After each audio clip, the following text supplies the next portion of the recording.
Hey guys, just a reminder, even though I do work for a travel agency, I was not paid or sponsored for making these videos. These are all simply my experiences, my own opinion. There is no compensation or payout for products. Thank you very much. Enjoy the video.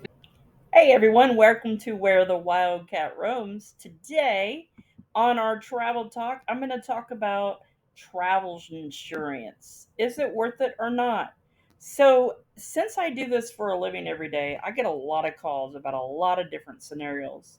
And a lot of people think, oh, I don't need to buy that. And then, they're kind of up the creek without a paddle. So, let's talk just a little bit about the pros and cons. So, I always tell people when I speak to them that choosing whether or not to buy the travel insurance really should be based on how much you've invested in the trip and what kind of dollar amount you're looking at. When you're booking hotels, it's obvious to make sure you're checking for refundable or non refundable because some hotels, although they will sometimes bend and give you a waiver for non-refundable, it's not guaranteed, and it's 100% completely the hotel's choice and discrepancy.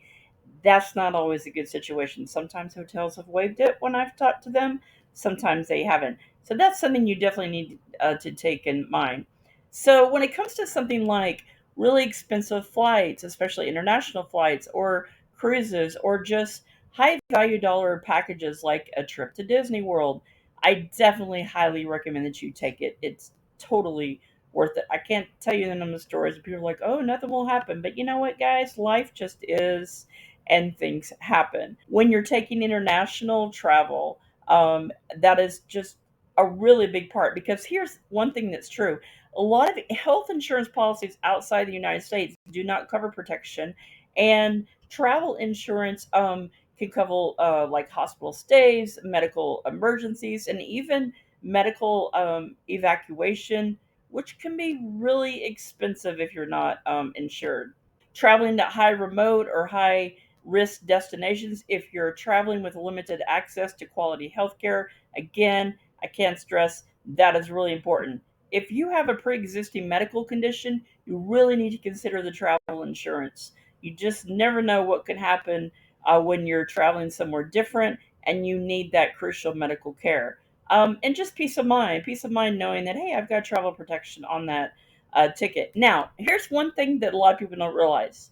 If you're changing your package or changing your flight, that is different than using travel insurance. If you book a non refundable flight, and you call in and you want to change it, that will not fall under travel insurance. Your package has to be completely canceled until you can use the travel insurance. So here's some cons on when it may not be necessary. Like I said, short domestic trips or hotels, fully refundable bookings. If you're getting a hotel and you're grabbing it as fully refundable, which often is available when you pay up front, not pay later at the hotel, but there are exceptions. If you buy a refundable package, which I highly recommend, then you don't need to turn in because you obviously will get a full refund. However, most flight situations that I run into, people do not realize they're buying a non refundable ticket, and some of the tickets now are not even changeable. So, and in that situation, unless you cancel, period, you can't change your ticket. You're stuck with the use or lose. So, again, keep those things in mind. As a rule of thumb, as working with hundreds of airlines every day in my job, take the refundable and take the changeable flight. Even if you do non refundable, make sure it's changeable. And if you upgrade your flight to a changeable ticket, a lot of times your luggage is included. Those luggage prices can add up quickly, so just go ahead and upgrade. Read the fine print. Whenever you place an order, an email will come over with the receipt of your confirmation, whether it's flight or hotel. At the bottom of that email, most every company that is selling you a third party product is going to have a link to click on to read the information about the policies about your travel insurance. That is so crucial. And sometimes your credit cards offer travel insurance as a perk. So you might just want to check on, a lot of people use their credit card to rack up those points and those travel miles. So check your credit card. Sometimes they do as well. And just the bottom line is it a risk? Is it worth it? That's totally up to you. But if you're considering a financial risk, this would definitely be one area if you don't take travel insurance.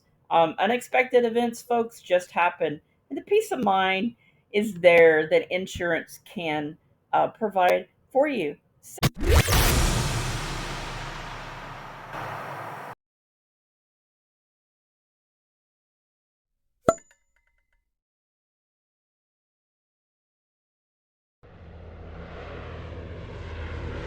Thanks for following. We'll have more roaming adventures soon.